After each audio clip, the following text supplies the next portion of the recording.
Occupation is a fluid term that can be easily manipulated by the powerful and occupying powers. When the occupied is portrayed as violent and the occupier as victim, then democracy and justice have to be redefined. If the international community cannot stop Israel's apartheid wall and the destruction of people and their livelihood, then humanity is at stake.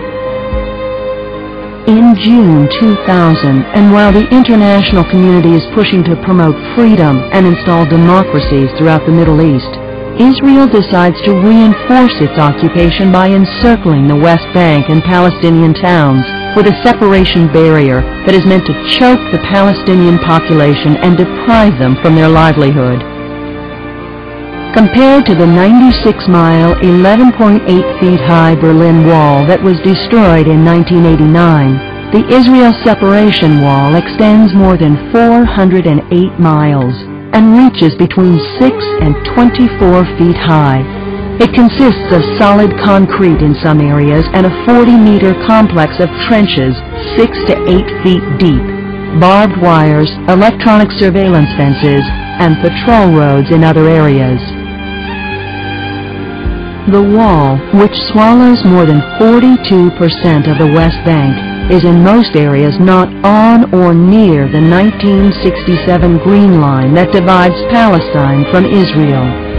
It makes its path as deep as 10 miles inside the West Bank and encircles cities like Tulkarm and Qalqilia entirely, thus trapping all in its path and separating Palestinians from their families, homes, land, water, and livelihoods.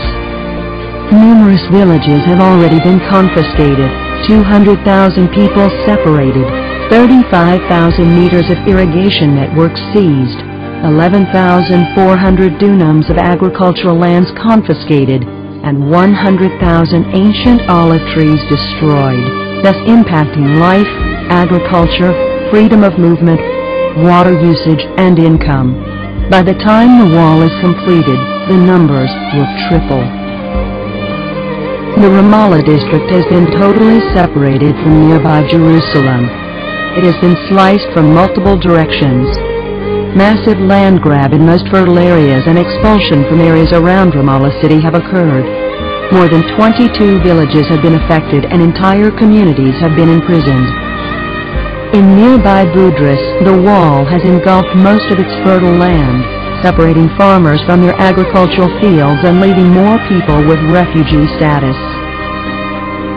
As if occupation is not enough to inflict hardship on Palestinians, the whole population now lives in ghettos with freedom of movement restricted to those who possess hard-to-obtain passes from the occupying power. Several neighborhoods have been entirely cut off, and farmers now require permits to go to their fields.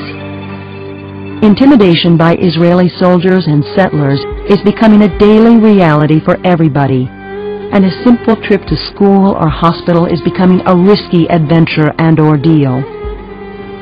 Immediately after its occupation of the West Bank and Gaza Strip in 1967, Israel took control of all water resources and prohibited Palestinians from water development and drilling the required infrastructure. To date, not a single permit issued for agriculture or domestic use in Palestinian areas has been granted. In addition to its undeclared agenda of confiscating more land and forcing people to become refugees for the third time, the separation wall aims at isolating more natural water wells owned by Palestinians. More than 31 natural water wells producing 3.8 million cubic meters that serve thousands of Palestinians for agricultural and domestic use have been confiscated. While the annual rainfall accumulation in the region is 47.8% in Palestine, 29.7% in Israel, 22.5% in Jordan, Israel's domestic water use per capita reaches more than 52%, leaving 30% for Jordan and 18% for Palestine. The hardest hit communities are Qalqilia, Tulkarm, and Jenin. In 1948, Qalqilia, the second largest accessible water resource in the region after the Jordan River, lost 80% of its land to Israel and 70% of its residents became refugees.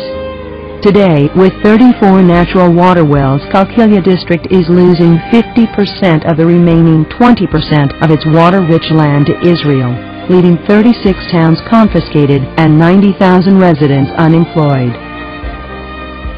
With the construction of the wall, Israel's policy of home demolition has intensified.